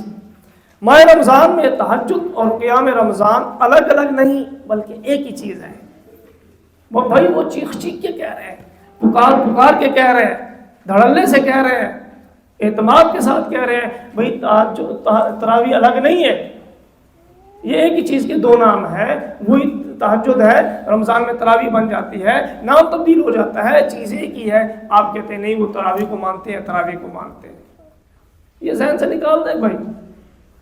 اچھا اگلا حوالہ دیکھیں، یہ تو بڑا خطرناک غیر مقلد ہے. مولوی خواجہ محمد قاسم، حی علی الصلاۃ کتاب کا نام ہے، صفحہ 33 پہ لکھتے ہیں میں یہ سمجھتا ہوں کہ تہجد اور تراویح ایک ہی چیز ہے. ہم کہتے ہیں شاباش ہے آپ کے سمجھنے کو. ہمارا کوئی امام اور ہمارا کوئی فقیہ سمجھے، ہمارا کوئی محدث سمجھے تو کہتے ہو، یہاں تک بھی کہتے ہو، تنویر الافاق فی مسئلۃ الطلاق رئیس ندوی کی کتاب ہے، انڈیا کے تھے، ان میں لکھا ہوا ہے، حوالہ لگا ہوا ہے، آپ دیکھ سکتے ہیں، آپ کو دیکھنا بھی چاہیے. وہ کہتے ہیں ہم نے عمر کا کلمہ تھوڑی پڑھا ہے، ہم نے تو نبی کا کلمہ پڑھا ہے. اگر حضرت عمر نے یہ 3 طلاق والا فیصلہ فرما بھی دیا تو ہم نے ان کا کلمہ تھوڑی پڑھا ہے. سمجھ آ رہی ہے بھائی؟ اور یہاں تک بھی لکھا ہے کہ حضرت عمر رضی اللہ تعالیٰ نے یہ طلاق والا فیصلہ اقریبہ پروری کی خاطر تبدیل فرما دیا تھا. نبی پاک صلی اللہ علیہ وسلم کی یہ تعلیم نہیں ہے. بڑے بڑے خطرناک جملے لکھے ہوئے ہیں، تو ہم تو نرم روی کے ساتھ کام لیتے ہیں اور نرم کوشش سے کام لیتے ہیں. تو یہ مسئلہ کیا ہے؟ میں یہ سمجھتا ہوں بھائی شاباش ہے، آپ کے اس فہم کو سلام پیش کرتے ہیں. آپ سمجھے تو ٹھیک ہے، تراویح ختم ہو جاتی ہے، تہجد اور تراویح ایک ہی بن جاتے ہیں. ٹھیک ہے بھائی، میں یہ سمجھتا ہوں کہ تہجد اور تراویح ایک ہی چیز ہے. بھائی ہمارا کوئی بزرگ سمجھے، فقیہ سمجھے، امام سمجھے، آپ کہتے ہیں ہم نے ان کا کلمہ ہی نہیں پڑھا. صحابی سے رسول سمجھے، ہم کہتے ہیں بھی قول صحابی بھی حجت نہیں ہے، صحابی کا کلمہ نہیں پڑھا، ہم نے نبی کا کلمہ پڑھا ہے، ہم نے یہ کیا ہے، ہم نے وہ کیا ہے، اور ادھر کہتا ہے میں یہ سمجھتا ہوں. تو آپ کی سمجھ تو پھر بہت اعلیٰ درجے کی چیز ہے بھائی، کمال ہو گیا ہے نا. وحید الزمان خان صاحب کا نام آپ نے سنا ہے، نزول الابرار میں لکھتے ہیں رمضان کی راتوں میں ادا کی جانے والی نماز یعنی تراویح کی رکعتوں کی کوئی تعداد متعین نہیں ہے. علامہ نور الحسن بن نواب صدیق حسن خان صاحب لکھتے ہیں عرف الجادی میں الحاصل مرفوع روایت میں کوئی تعداد متعین نہیں ہے۔ اب یہ میں نے کتنے حوالے دیے ہیں آپ کو، اس سے کیا سمجھ میں آتا ہے کہ تراویح ہے ہی نہیں، اور آپ کیا کہتے ہیں کہ تراویح ہے۔ بھائی سمجھ آ رہی ہے؟ ایک تو یہ آپ حوالے نوٹ کریں گے، جب بھی گفتگو ہو آپ کہیں گے بھائی 8 اور 20 کو چھوڑیں، پہلے ہم ان حوالہ جات کی روشنی میں فیصلہ کرتے ہیں کہ آپ کے یہ بڑے بڑے نامی گرامی علماء کرام ہیں، آپ تو تراویح کو مانتے نہیں ہیں، پھر 8 اور 10 اور 20 کی اختلاف کی وجہ ہی نہیں ہے۔ پہلے آپ یہ مانیں کہ تراویح مستقل نماز ہے، مستقل عبادت ہے، مستقل نماز ہے، اس کی مستقل حیثیت ہے۔ تو آپ نے یہ کر دیا کہ 11 مہینوں میں آخر شب میں جو تراویح تہجد پڑھا جاتا ہے اس کی 8 رکعتوں کو اٹھا کے آپ نے شروع رات میں رکھ دیا ہے رمضان کے اندر۔ بس فرق کیا ہوا ہے، رمضان میں کوئی تراویح بن گئی اور رمضان کے علاوہ میں تہجد بن گئے۔ تو آپ تو تراویح کو مانتے ہی نہیں ہے۔ تراویح تو تب مانیں گے جب آپ اس کے وجود کو تسلیم کریں گے، آپ تو مانتے ہی نہیں ہیں۔ پہلے تو اس پر فیصلہ ہونا چاہیے، لکھ کے دیں۔ اگر وہ لکھ کے دیتا ہے ہم تراویح کو مانتے ہیں، مستقل عبادت مانتے ہیں، اب کہیں ہاں بھئی یہ آپ کے علماء کبار علماء ہے اور آپ کے اکابرین ہیں، ان کے بارے میں ذرا لکھ کے دیں، آپ اس کو کیا سمجھتے ہیں؟ فیصلہ ہونا چاہیے نا بھائی، صرف ہمارے ذمہ تو نہیں ہے کہ فقہ کا یہ مسئلہ ہے اس کو کاٹ دو، یہ مسئلہ ہے اس کو کاٹ دو، یہ مسئلہ ہے اس کو کاٹ دو، ہمارے ذمہ تو نہیں ہے۔ آپ بھی تو کچھ کو آگ لگاؤ نا، جو مسئلہ قرآن و سنت کے، قرآن و حدیث کے خلاف ہے آگ لگاؤ۔ جو یہ کہہ رہا ہے کہ میں یہ سمجھتا ہوں کہ تہجد و تراویح ایک چیز ہے، تو آپ کہو نا بھی ہم نے اس کے سمجھ کا کلمہ نہیں پڑھا، ہم نے نبی کا کلمہ پڑھا ہے۔ تو یہاں کیوں زبان گنگ ہو جاتی ہے؟ فیصلہ ہونا چاہیے کہ رمضان گزر جائے گا اور آئندہ زندگی کے رمضان گزر جائیں گے، لیکن یہ جواب نہیں آئے گا۔ صحیح بتا رہا ہوں آپ کو، میں ایک آپ کو مختصر کارگزاری سناتا ہوں کہ جواب نہیں آئے گا، ویسے نہیں عرض کر رہا، جواب نہیں آئے گا۔ 2010 کی بات ہے، ہمارے علاقے میں ایک لڑکا ہے، اب بھی غیر مقلد ہے لیکن اس وقت ذرا نیا نیا اور اس کو جوش چڑھا تھا، گھر کے ساتھ مسجد ہے وہاں تک ٹانگیں چوڑی کرتا، ہاتھ ادھر باندھتا، آمین اونچی آواز میں کہتا، تو سارا ماحول خراب ہو گیا۔ امام صاحب بھی ہمارے مسلک اور عقیدے کے ہیں، وہ ذرا ان مسائل سے دور ہیں۔ میں دارالعلوم کبیر والا سے دورہ کر کے گھر گیا ہوا تھا، تو باتوں باتوں میں نے اس کو کہا بھائی کیا مسئلہ ہے، بات شروع کرتے، میں نے کہا یار بحث نہیں کرنی، جو بھی گفتگو کرنی ہے کسی اصول کے دائرے میں کریں گے تاکہ کچھ پتہ تو چلے نا بھائی۔ تو میں نے اس کو کہا بھی ہمارے 4 اصول ہیں، کتاب اللہ، سنت رسول اللہ، اجماع امت اور قیاس شرعی، اور آپ کے کتنے اصول ہیں؟ 2، اطیع اللہ اطیع الرسول، اہل حدیث کے 2 اصول، فرمان خدا فرمان رسول۔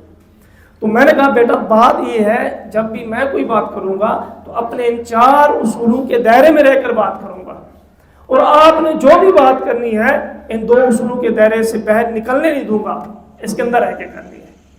خوش ہو گیا؟ اتفاق کے 15 شعبان کے رات جس کو شب برات کہتے ہیں وہ آئی، مجھے کہتا ہے مولانا صاحب شب برات ثابت ہے؟ میں نے کہا ثابت ہے۔ کہاں پہ لکھا ہے؟ میں نے کہا ابن ماجہ میں حضرت علی رضی اللہ عنہ سے حدیث مروی ہے۔ کہتا ہے وہ تو ضعیف ہے۔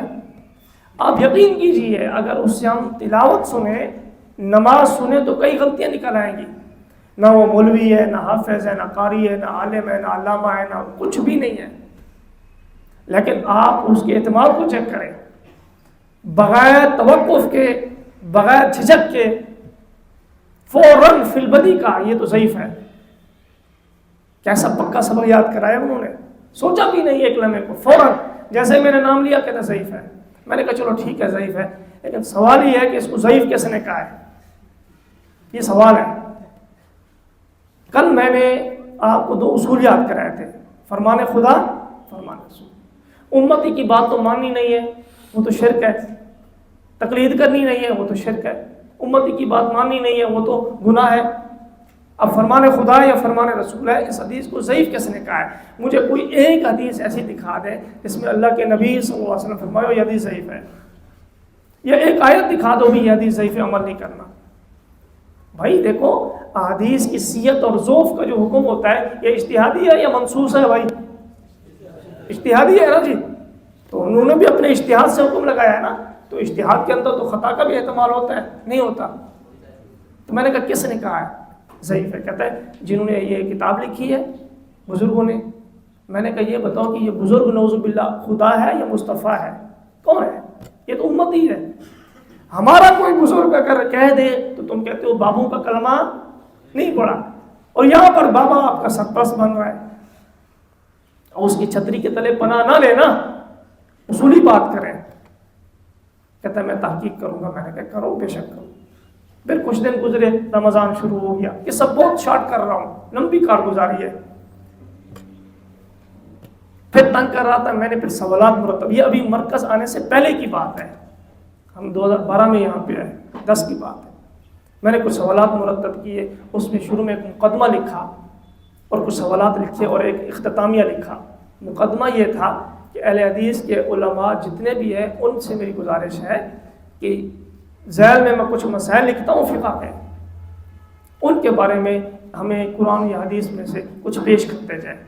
جس مسئلے کے بارے میں فرمائیں کہ یہ فلاں آیت سے ثابت ہے، ہم فقہ سے مثلا نکال دیں گے، فلاں حدیث سے ثابت ہے، ہم فقہ سے نکال دیں گے۔ قرآن و حدیث کو مانتے ہیں نا جی۔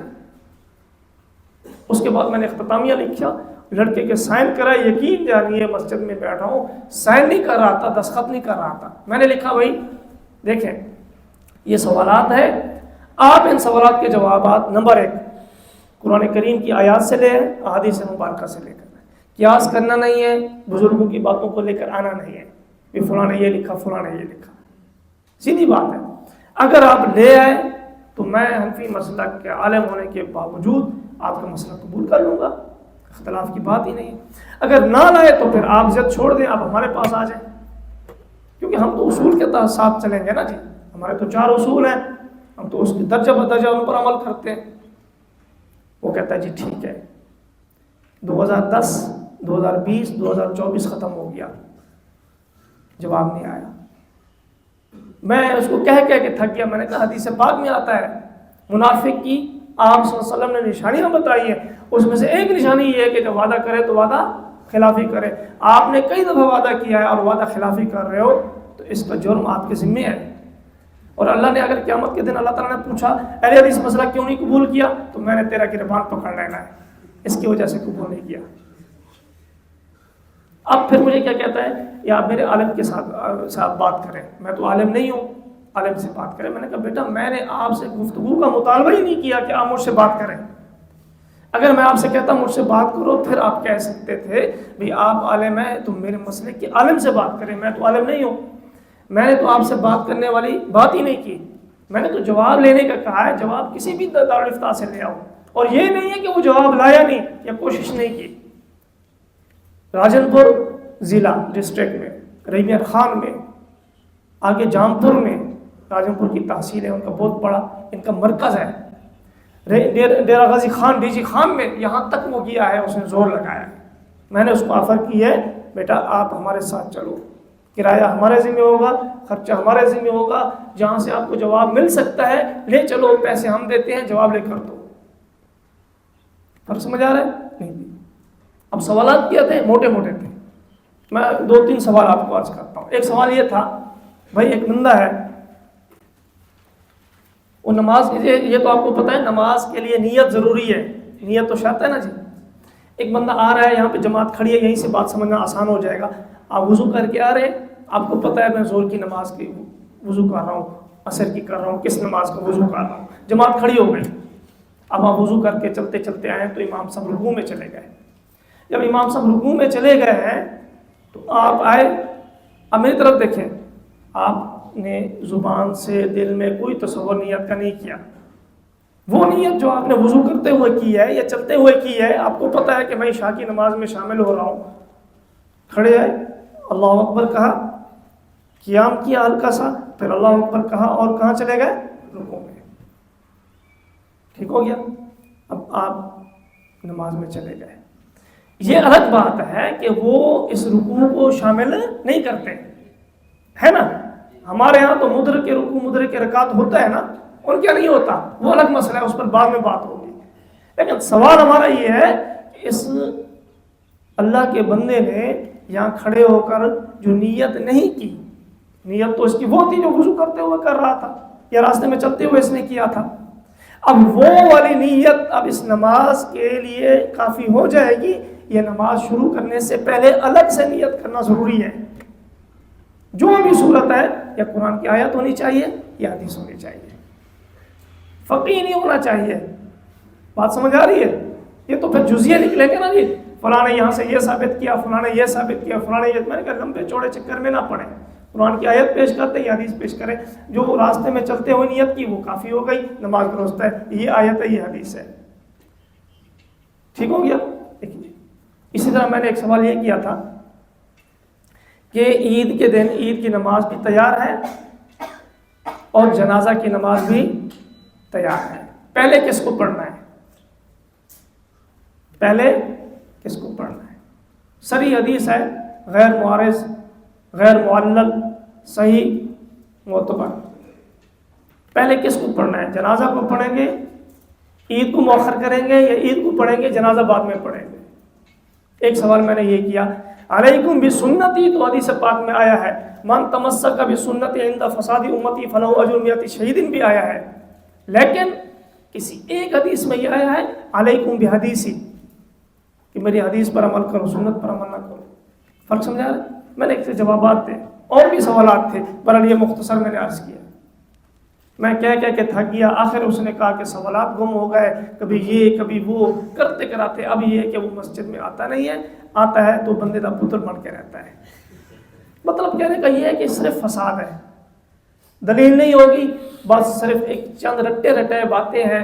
اور اگر آپ مزید پڑھنا چاہیں، حضرت ہمارے نامی گرامی شخصیت ہے حجت اللہ فی الارض حضرت مولانا امین صفدر اکھاڑوی رحمۃ اللہ علیہ کی تجلیات صفدر کا پہلی جلد میں حنفی کیسے بنا پڑھ کے دیکھ لیں، پتہ چل جائے گا ان کی بنیاد کیا ہے۔ تو میں یہ عرض کر رہا تھا، اصلاً یہ تراویح کو مانتے ہی نہیں ہے، 8 اور 20 والا تو ایک لیبل ہے تاکہ عوام کو ہم تراویح کے نام پہ جمع بھی کر لیں۔ اگر عوام کو بتائیں گے ابھی تراویح تو ہوتی ہی نہیں ہے، ہم تہجد پڑھ رہے ہیں، تو انہوں نے ہمیں مارنا بھی ہے، یہ رات کے شروع میں کون سے تہجد پڑھ رہے ہو جماعت کے ساتھ، پھر انہوں نے سوالات اٹھانے ہیں، مسئلہ بن جائے گا۔ تو اب اس کا حل یہ ہے کہ تہجد کو وہاں سے شفٹ کر کے شروع میں لاؤ، بس یہ تہجد ہو گئے۔ عوام کو مطمئن کرنے کے لیے تراویح کا لفظ بھی لگا دو، یہ تراویح پڑھ لیں۔ تو یہ حوالہ جات ہیں، ان کی کتابوں کے ہیں، ان کے معتبر علماء کے ہیں، نوٹ کر لیں۔ اصل بات اور عرض کرتا ہوں، تہجد اور تراویح میں فرق ہے بھائی، یہ جو انہوں نے کہا نا کہ فرق نہیں ہے، یہ غلط بات ہے، فرق ہے، اور 1-2 فرق نہیں ہے، میں آپ کو لکھوا دیتا ہوں، 11 فرق ہے، 11 درجن کے قریب فرق ہے، تہجد اور ہے، تراویح اور ہے، اور یہ ایک حقیقت ہے اور اس کو تسلیم کرنا ضروری ہے۔ اگر نہیں تسلیم کریں گے تو ہٹ دھرمی ہے اور ضد ہے، اور اس کے علاوہ کوئی بات نہیں۔ نمبر 1، دیکھیں دونوں کی مشروعیت کے ماخذ الگ الگ ہے۔ تہجد کی مشروعیت کہاں سے ہے؟ کتاب اللہ سے ہے، قرآن کریم سے، اور تراویح کی مشروعیت حدیث پاک سے، سنت سے۔ تہجد کا ثبوت کیا ہے؟ وَمِنَ اللَّيْلِ فَتَهَجَّدْ بِهِ نَافِلَةً، اور تراویح کے بارے میں آقا کریم صلی اللہ علیہ وسلم نے کیا فرمایا؟ وَسَنَمْتُ لَكُمْ قِيَامَهُ، اللہ نے روزہ فرض کیا، وَسَنَمْتُ لَكُمْ قِيَامَهُ، اور اس کی قیام کو، تراویح کو میں نے سنت قرار دیا۔ نمبر 2، مکان مشروعیت میں فرق ہے۔ تہجد کی مشروعیت کہاں ہوئی ہے؟ مکہ میں، اور تراویح کی مدینہ، بولتے رہنا ہے مشکل ہے۔ نمبر 3، زمانہ مشروعیت میں فرق ہے، زمانے الگ الگ ہیں، تہجد ہجرت سے پہلے اور تراویح ہجرت کے بعد۔ نمبر 4، کیفیت مشروعیت میں فرق ہے، تہجد کی نماز پہلے فرض تھی، آپ کے علم میں ہے، اور تراویح کبھی فرض نہیں۔ تہجد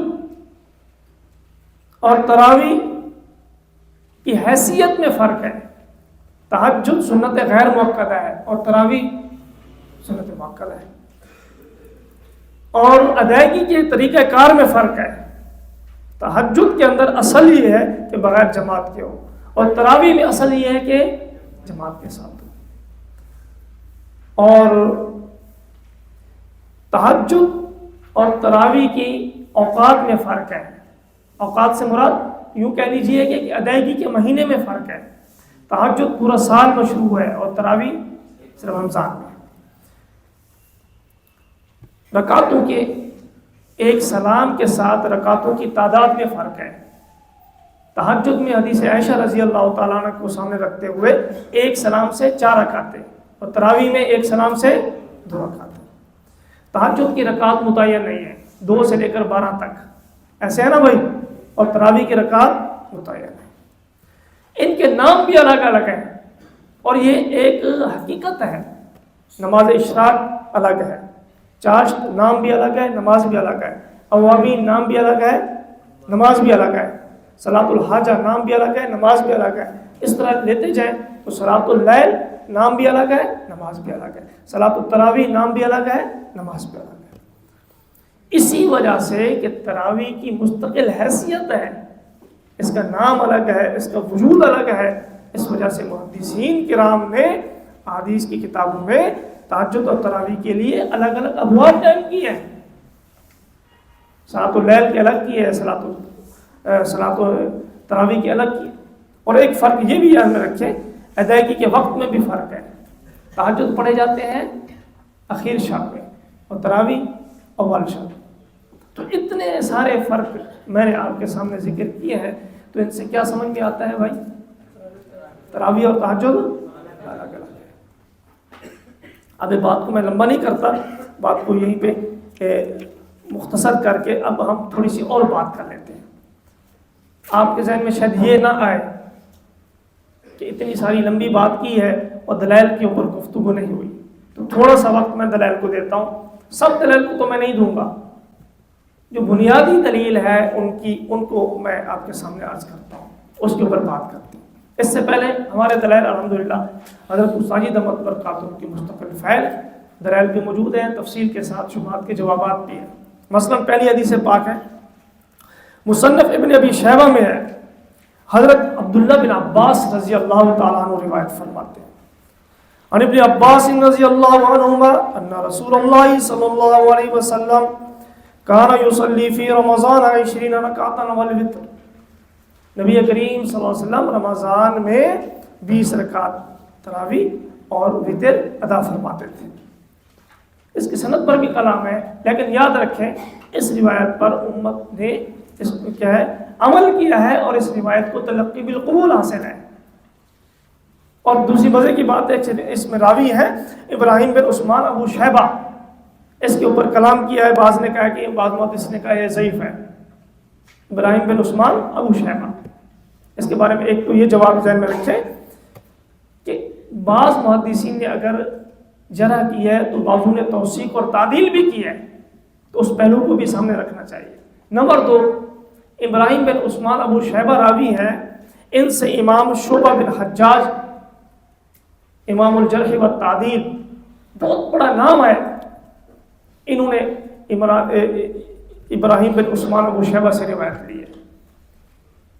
اور یاد رکھیں نیل الاوطار میں امام شوکانی نے بھی یہ اصول لکھا ہے اور غیر مقلدین اس کو مانتے بھی ہیں، مخالفین ہیں، کہ امام شعبہ بن حجاج جس راوی سے روایت لے لیں، یہ اس راوی سے روایت لینا اس راوی کے ثقہ ہونے کی دلیل ہے. کیونکہ امام شعبہ بن حجاج ہر راوی سے روایت نہیں لیتے، ہر بندے سے حدیث نہیں لیتے.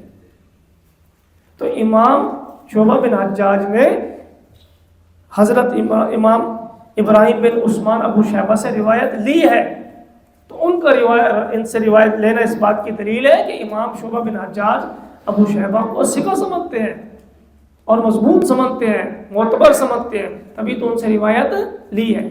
اگر ضعیف سمجھتے تو روایت لیتے بھی نہ. تو مختصر عرض کر رہا ہوں. دوسری ہماری دلیل ہے حضرت جابر بن عبداللہ رضی اللہ تعالیٰ عنہ کی. وہ فرماتے ہیں خرج النبی صلی اللہ علیہ وسلم ذات لیلۃ فی رمضان فصلی الناس 24 رکعۃ واوتر بثلاثہ. نبی کریم صلی اللہ علیہ وسلم ایک رات تشریف لائے، 24 رکعتیں پڑھائیں، 24 رکعۃ واوتر بثلاثہ، 24 رکعتیں پڑھائیں اور 3 وتر پڑھائیں. 24 رکعت کیسے بنتی ہیں بھائی؟ 4 فرض 20 رکعت تراویح 24 اور 3 رکعت وتر۔ اگلی روایت بھی ہے، یہ حدیث مرفوع ہے، یہ بھی جابر بن عبداللہ سے ہے۔ یاد رکھیں امام ابو طاہر السلفی مشیخۃ البغدادیہ، یہ مخطوطہ ہے، مخطوطہ ہے، قلمی نسخہ ہے، اور اس کے اندر یہ روایت لکھی ہوئی ہے، مخطوطے میں سے یہ نقل کی گئی ہے، قلمی نسخہ کی کاپی اب بھی موجود ہے، اس میں سے روایت ہے۔ حضرت جابر بن عبداللہ فرماتے ہیں ان نبی صلی اللہ علیہ وسلم خرج لیلۃ فی رمضان فصلی بالناس 24 رکعۃ، نبی کریم صلی اللہ علیہ وسلم ایک رات تشریف لائے، رمضان میں 24 رکعتیں پڑھائی، 4 فرض اور 20 رکعت تراویح۔ اور ابن حیوہ فرماتے ہیں ابن المجلد سے، اور اس میں یہ بھی اضافہ ہے وزادہ بثلاث کہ 3 رکعت وتر بھی پڑھے۔ تو یہ احادیث مرفوعہ ہیں، ان سے ثابت ہے کہ آپ صلی اللہ علیہ وسلم نے 20 رکعت تراویح پڑھائی ہے۔ اس کے بعد احادیث موقوفہ بھی ہیں، ان سے بھی ثابت ہوتا ہے، اور بلاد اسلامیہ کے اندر اس کا عمل ہے 20 رکعت تراویح پر۔ اجماع امت میں اس پر ہے، یاد رکھیں، اجماع امت تو آپ مانتے ہیں نا جی، اجماع امت تو سارے جانتے ہیں، ابھی امت کا اجماع ہے۔ امام ابو زکریا یحییٰ بن شرف النووی، امام نووی فرماتے ہیں کتاب الاذکار کے اندر، اعلم ان صلاۃ التراویح سنت باتفاق العلماء وہی 20 رکعۃ، تمام علماء کا اس بات پر اتفاق ہے کہ تراویح کی 20 رکعتیں ہیں، اجماع ہو گیا۔ علامہ مولا علی قاری فرماتے ہیں مرقات المفاتیح میں، اجمع الصحابۃ علی ان التراویح 20 رکعۃ، صحابہ کرام کا اس پر اجماع ہے کہ تراویح 20 رکعتیں ہیں۔ علامہ شامی رحمۃ اللہ علیہ، ابن عابدین شامی رد المختار میں لکھتے ہیں وَهِيَ 20 رَكَعَةً هُوَ قَوْلُ الْجَمْهُورِ وَعَلَيْهِ عَمَلُ النَّاسِ شَرْقًا وَغَرْبًا، یہ تراویح کی 20 رکعت ہے، جمہور علماء اور فقہاء کا اسی پر عمل ہے، اور مشرق و مغرب، شرق و غرب میں پوری امت کا اسی پر عمل ہے۔ فخر دیوبند ہم سب کے سرخیر حضرت مولانا رشید احمد گنگوہی رحمۃ اللہ علیہ نے لکھا ہے، اور کیا کمال لکھا ہے، آپ دیکھیں ذرا۔ الحاصل، الحق الصریح ایک کتاب ہے، میری طرف دیکھیں، الحق الصریح فی اثبات التراویح، اس کے اندر 2 مضمون ہیں 20 رکعت تراویح کے اوپر۔ ایک ہے حجت الاسلام حضرت مولانا محمد قاسم نانوتوی رحمۃ اللہ علیہ کا، دوسرا ہے حضرت رشید احمد گنگوہی رحمۃ اللہ علیہ کا، ٹھیک ہو گیا۔ تو اس کتاب میں الحق الصریح میں دونوں کے مضمون ہیں، تو ایک کے مضمون سے جو عبارت لی جائے اس کو بھی الحق الصریح کے حوالے سے نقل کرتے ہیں، دوسرے مضمون سے لی جائے اس کو بھی الحق الصریح کے حوالے سے نقل کرتے ہیں۔ اصلاً یہ کتاب حضرت گنگوہی رحمۃ اللہ علیہ کی ہے، ٹھیک ہو گیا، نہیں حضرت نانوتوی رحمۃ اللہ علیہ کی ہے اصلاً یہ کتاب، تو بعض جو ہے نا اس میں مضمون ہونے کی وجہ سے حضرت گنگوہی کی طرح منسوخ کر دیتے ہیں۔ تو بہرحال لکھتے ہیں الحاصل ثبوت 20 رکعت باجماع صحابہ در آخر زمان عمر رضی اللہ عنہ ثابت شدہ، بس سنت باشد۔ خلاصہ یہ ہے کہ 20 رکعت تراویح، 20 رکعت حضرت عمر رضی اللہ عنہ کے دور خلافت کے آخری زمان، آخری دور میں اجماع صحابہ سے ثابت ہے، بس سنت باشد۔ جب صحابہ خلیفہ راشد کا عمل ہو گیا، صحابہ کا اتفاق ہو گیا، تو یہ سنت بن گیا۔ وَكَسَيْ کہ از سنت انکار دارت خطا است، اب جو بھی اس سنت کا انکار کرے گا وہ خطا پر ہوگا، درست نہیں ہوگا، ٹھیک ہو گیا۔ بلاد اسلامیہ میں ہے، مکہ مکرمہ میں، مدینہ منورہ میں، حرمین شریفین میں ماضی قریب تک 20 رکعتیں ہوتی رہی ہیں۔ اب تو وہ 20 رکعت کرونا کی نظر ہو گئی ہیں، موجودہ دور میں 20 نہیں پڑھتے۔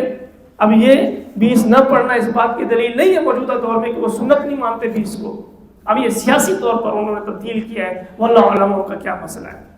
کرونا کے دور میں یہ تبدیلی آئی، اور پھر ابھی بھی 20 پوری نہیں پڑھتے، 10 پڑھتے ہیں، اب وہ تو 8 بھی نہیں پڑھتے، چلو کچھ نہ کچھ تو فرق ہے نا جی۔ اب ان کا معاملہ الگ ہے، وہ کیسے عمل کرتے ہیں۔ لیکن مسجد نبوی شریف میں اور حرم مکی میں شروع سے لے کر ماضی قریب تک 20 رکعت تراویح پر عمل ہوتا رہا ہے۔ مسجد نبوی شریف کے ایک سابق مدرس ہیں، فوت ہو گئے، قاضی شیخ عطیہ سالم، انہوں نے مسجد نبی شریف میں نماز تراویح کی 1400 سالہ تاریخ پر ایک کتاب لکھی التراویح اکثر من 1000 عام، 1000 سال سے اوپر تراویح کی تاریخ جو حرمین میں ہوتی ہے، اور اس میں لکھا ہے کہ 1400 سالہ مدت میں 20 رکعت تراویح پر متواتر عمل ہے اور اس سے کم ثابت نہیں۔ اور حرم مکی میں جامع ام القرآن کے ہیں کلیت الشریعہ الدراسات الاسلامیہ شیخ محمد علی الصابونی رحمۃ اللہ علیہ، جن کی الطبیان پڑھائی جاتی ہے ہمارے درس نصابی میں، الطبیان فی علوم القرآن، الہدی النبوی الصحیح فی صلاۃ التراویح، ایک رسالہ لکھا، اور اس میں شیخ صابونی نے عہد خلافت راشدہ سے لے کر عہد حکومت سعودیہ تک مکہ مکرمہ اور مدینہ منورہ مسجد حرام حرمین میں 20 رکعت تراویح پڑھے جانے کا ثابت کیا ہے اور دلائل سے ثابت کیا ہے۔ ٹھیک ہو گیا بھائی یہ بات؟ اب میں بہت مختصر جا رہا ہوں، صرف 5 منٹ رہ گئے۔ اب ان کے جو دلائل ہیں ان میں سے ایک دلیل عرض کر دیتا ہوں جو زیادہ مضبوط سمجھی جاتی ہے۔ وہ کون سی دلیل ہے بھائی؟ امی عائشہ رضی اللہ تعالی عنہا والی۔ امی عائشہ رضی اللہ تعالی عنہا سے حضرت ابی سلمہ بن عبد الرحمن نے پوچھا، امی جان بتائیں کیف کانت صلاۃ رسول اللہ صلی اللہ علیہ وسلم فی رمضان، رمضان المبارک میں آقا کریم صلی اللہ علیہ وسلم کی نماز کیسے ہوتی تھی، رات کی نماز؟ آپ نے فرمایا ما کان رسول اللہ صلی اللہ علیہ وسلم یزید فی رمضان ولا فی غیرہ علی 11 رکعت، آقا کریم صلی اللہ علیہ وسلم رمضان اور غیر رمضان میں 11 رکعت سے زیادہ نہیں پڑھتے۔ یصلی اربعا، پہلے 4 رکعت پڑھتے ایک سلام سے 4 پڑھتے۔ فلا تسأل عن حسین و طولہن، اتنی خوبصورت اور اتنی طویل اور لمبی نماز ہوتی کہ مت پوچھو۔ ثم یصلی اربعا فلا تسأل عن حسین و طولہن ثم یصلی ثلاثا۔ اب اس سے موقف کیسے ثابت ہوتا ہے؟ میری طرف توجہ کریں، اس حدیث پاک میں رمضان اور غیر رمضان کہا گیا ہے، تو معلوم ہوا کہ آپ صلی اللہ علیہ وسلم رمضان میں بھی رات کو 8 رکعت ہی پڑھتے تھے۔ ٹھیک ہو گیا؟ یہ استدلال ہے کہ اس سے معلوم ہوا رمضان میں تراویح ہوتی ہے رات کو، تو اس وجہ سے آپ صلی اللہ علیہ وسلم رمضان میں تراویح ہی 8 رکعت پڑھتے تھے۔ یہ استدلال ہے۔ اب اس کا جواب سنیں۔ نمبر 1، اس حدیث پاک سے 8 رکعت تراویح کو ثابت کرنا بالکل بھی درست نہیں ہے۔ اس میں رمضان اور غیر رمضان کا ذکر ہے، تو تراویح کا تعلق کس کے ساتھ ہے بھائی؟ اور امی عائشہ رضی اللہ تعالیٰ عنہ نے اس نماز کو بیان فرمایا جس کا تعلق رمضان کے ساتھ بھی ہے، تو غیر رمضان میں تو تراویح نہیں ہوتی، پھر کیسے کہہ سکتے ہیں بھی اس کا تعلق تراویح کے ساتھ ہے؟ نمبر 2، یہاں 11 رکعت اکیلے پڑھنے کا ذکر ہے اور تراویح میں مسنون کیا ہے؟ جماعت ہے، تو اگر آپ جماعت کے ساتھ پڑھیں گے یہ تو خلاف سنت ہو جائے گا۔ ٹھیک ہو گیا؟ نمبر 3، اس میں 4 رکعت ایک سلام سے پڑھنے کا ذکر ہے، اور تراویح میں کیا معمول ہوتا ہے؟ ہر دوبارہ ایک سلام سے ہوتا ہے، تو یہ بھی عمل کے خلاف ہے۔ نمبر 4 دیکھیں، محدثین کرام کی عادت یہ ہے کہ تراویح کے لیے الگ باب قائم کرتے ہیں اور تہجد کے لیے اس میں صحیحین بھی شامل ہیں۔ کون؟ صحیحین، وہ بھی شامل ہیں۔ اس کے علاوہ دیگر بھی موتین بھی شامل ہیں، ان کے اگر ابواب پر نظر ڈالیں تراویح کے لیے الگ ہے، تہجد کے لیے۔ اب یہاں ایک سوال پیدا ہوتا ہے، آپ نے کہا محدثین تراویح کے لیے الگ باب قائم کرتے ہیں، تہجد کے لیے الگ کرتے ہیں۔ ہم آپ کو مثال دکھاتے ہیں، 2 مثالیں دکھاتے ہیں کہ آپ کے محدث ہیں، آپ بھی مانتے ہیں، لیکن انہوں نے اس حدیث پاک کو تراویح کے باب میں بھی لکھا ہے، لیکن تہجد کے لیے بھی لکھا ہے، تراویح میں بھی لکھا ہے۔ جب انہوں نے اس حدیث پاک کو تراویح میں ایڈ کیا ہے، شامل کیا ہے، تو معلوم ہوا اس کا تعلق تراویح کے ساتھ ہے۔ ٹھیک ہو گیا؟ امام محمد بن حسن الشیبانی نے اور امام بخاری نے اس حدیث کو تہجد کے باب میں نہیں لکھا، تراویح کے باب میں لکھا ہے، رمضان کے باب میں لکھا ہے، فضائل رمضان میں، باب من قام رمضان۔ تو اس کا جواب یہ ہے، یاد رکھیں میرے بھائیوں، انہوں نے اگر اس حدیث پاک کو تراویح کے باب میں رکھا ہے تو اس کا مطلب یہ نہیں ہے کہ وہ اس حدیث سے تراویح کو ثابت کرنا چاہتے ہیں کہ 8 رکعت تراویح، بلکہ یہ بتانا چاہتے ہیں کہ یہ رات کی نماز ہے اور اس سے مراد تہجد ہے۔ تہجد جیسے 11 مہینوں میں پڑھے جاتے ہیں ویسے رمضان میں بھی پڑھے جاتے ہیں۔ کوئی بندہ یہ نہ کہے کہ میں نے تراویح پڑھ لی ہے، تہجد کی چھٹی، ایسا نہیں ہے۔ اور ایک جواب یاد رکھے بھئی حدیث پاک پر تو آپ کا ویسے بھی عمل نہیں ہے، میٹھا میٹھا ہپ ہپ کڑوا کڑوا تو پہلے حصے کو آپ ثابت کرتے ہیں اور مانتے ہیں کہ 8 رکعت تراویح پر دلیل ہے، اور ثم یصلی ثلاثا پر عمل نہیں ہے، ثم یصلی ثلاثا پر عمل نہیں ہے۔ آخری حوالہ دے دوں، 1 منٹ لگے گا، کام کا حوالہ ہے، اجازت دے دوں، اور یہ حوالہ عام نہیں ہے، ہمارے دارالعلوم دیوبند کے بانی اور ہمارے سب کے سرخیل اور سرتاج حجت الاسلام حضرت مولانا قاسم نانوتوی رحمۃ اللہ کا حوالہ ہے، اجازت ہے تو اردو پڑھ دیتا ہوں، پڑھ دوں؟ دیکھیں یہ اختتام ہوگا اور انشاءاللہ مزیدار ہوگا، یہ ہماری اس پوری گفتگو کا خلاصہ ہوگا۔ تصفیۃ العقائد حضرت رحمۃ اللہ علیہ کی کتاب ہے، صفحہ نمبر 4 اور 5 پر یہ عبارت لکھی ہے، آپ نوٹ کر سکتے ہیں، آپ کے پاس نہیں ہے یہ عبارت تلاش نہ کریں، صرف سننے پر اکتفا کریں۔ حضرت نانوتوی رحمۃ اللہ علیہ فرماتے ہیں باقی رہی تراویح، توجہ سے سنیے گا، بات ختم ہو رہی ہے، باقی رہی تراویح، اس میں جو آج کل کے ملانوں نے تخفیف نکال دی ہے، یعنی 20 کی 8 کر دی ہے، تو ہر ایک کو بوجہ آسانی یہ بات پسند آتی ہے۔ پیکج مل گیا نا بھائی، پیکج کو تو ہر بندہ پسند کرتا ہے، پر یہ بات کوئی نہیں سمجھتا کہ 8 رکعتیں جو حدیث میں آئی ہیں تو وہ تہجد کے رکعتیں ہیں، تہجد اور چیز ہے اور تراویح اور چیز ہے، 20 ہی رکعتیں ہیں، کس کی؟ تراویح کی۔ حضرت عمر رضی اللہ تعالی عنہ کے زمانہ میں ہزارہا صحابہ تھے، اس زمانہ سے لے کر آج تک کسی نے 20 رکعت میں کچھ حجت نہ کی تھی، مگر آج کل ایسے ان پڑھ امی عالم پیدا ہوئے ہیں کہ انہوں نے حضرت عمر رضی اللہ تعالی عنہ اور صحابہ کی بھی غلطی نکالی۔ سبحان اللہ، یہ منہ اور مسور کی دال، یہ منہ اور مسور کی دال۔